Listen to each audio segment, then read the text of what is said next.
Hello friends, இன்றைக்கி நம்ம பார்க்க போகிறது ஒரு சூப்பர் டிஷ். வாங்க நம்ம ரெசிபிக்குள்ளே போகலாம். முதல்ல நம்ம மஞ்சூரியன் ரெடி பண்ண போகிறோம். அதுக்கு 2 கப் அளவு துருவின முட்டைக்கோஸ் எடுத்திருக்கேன். அடுத்து 1/2 டேபிள் ஸ்பூன் அளவு மிளகாய்த்தூள், 1/2 table spoon garam masala, 2 tablespoon அளவு சோள மாவு, அப்புறம் 1/2 கப் அளவுக்கு மைதா மாவு எடுத்துக்கோங்க. எல்லாம் ஆட் பண்ணதும் தேவையான அளவு உப்பு சேர்த்தி நம்ம பிசைஞ்சிக்கலாம். தண்ணி சேர்க்கவே கூடாது.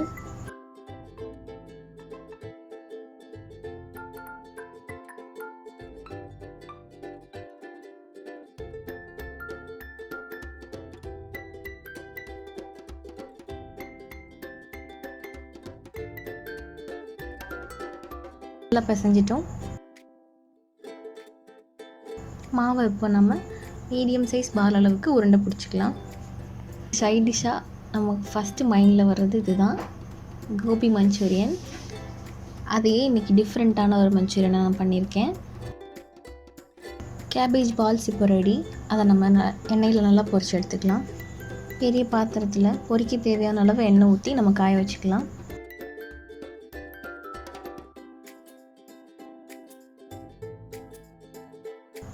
எண்ணெய் நல்லா சூடானதும்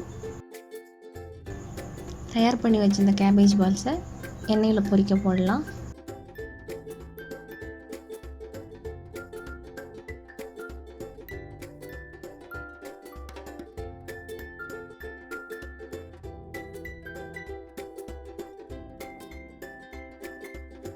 மீடியம் ஃப்ளேம்லேயே வேகட்டும்.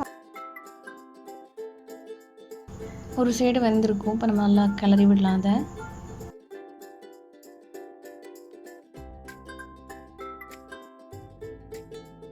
நல்லா செவந்த நேரத்துக்கு வந்துருச்சு. கேபேஜ் பால்ஸ் இப்போ நல்லா வெந்திருக்கும். இப்போ நம்ம அதை ஒரு பவுலில் மாற்றி தனியாக எடுத்து வச்சுக்கலாம்.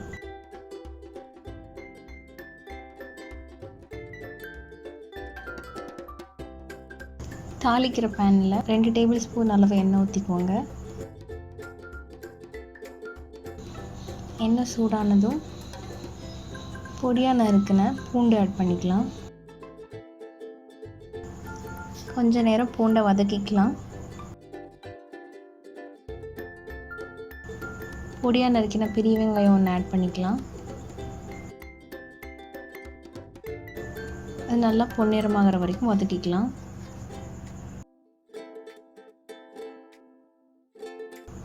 வெங்காயம் நல்லா பொன்னிறமாயிடுச்சு. அடுத்து நம்ம 1/2 குழம்பு மிளகா ஆட் பண்ணிக்கலாம். அப்புறம் 2 பச்சை மிளகா பொடியாக நறுக்கினது ஆட் பண்ணி நல்லா வதக்கிக்கலாம்.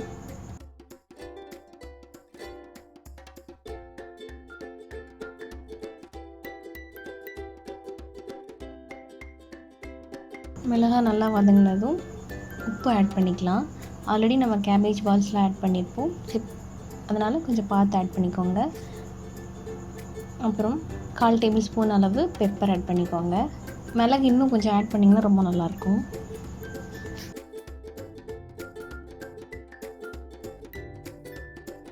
நல்லா வதங்கினதும் 2 டேபிள் ஸ்பூன் அளவு டொமேட்டோ சாஸ் ஆட் பண்ணிக்கோங்க.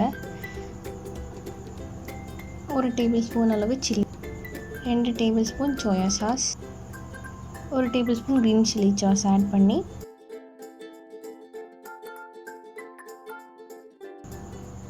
நல்லா கலந்து விட்டுக்கலாம்.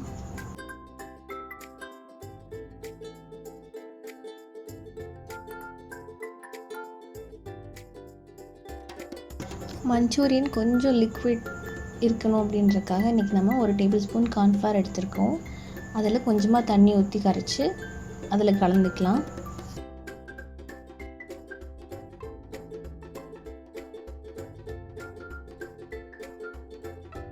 ரொம்ப கெட்டியாக இருக்குதுன்னு நினச்சிங்கன்னா கொஞ்சமாக தண்ணி ஆட் பண்ணிக்கலாம். ரொம்ப ஆட் பண்ணாதீங்க.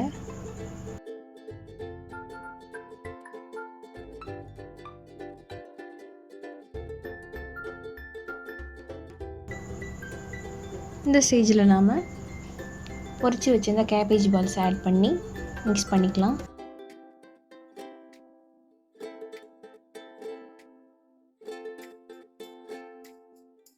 சுவையான கேபேஜ் மஞ்சூரியன் இப்போ தயார். இந்த ரெசிபி உங்களுக்கு பிடிச்சிருந்ததுன்னா மறக்காமல் லைக் பண்ணுங்கள், ஷேர் பண்ணுங்கள், கமெண்ட் பண்ணுங்கள்.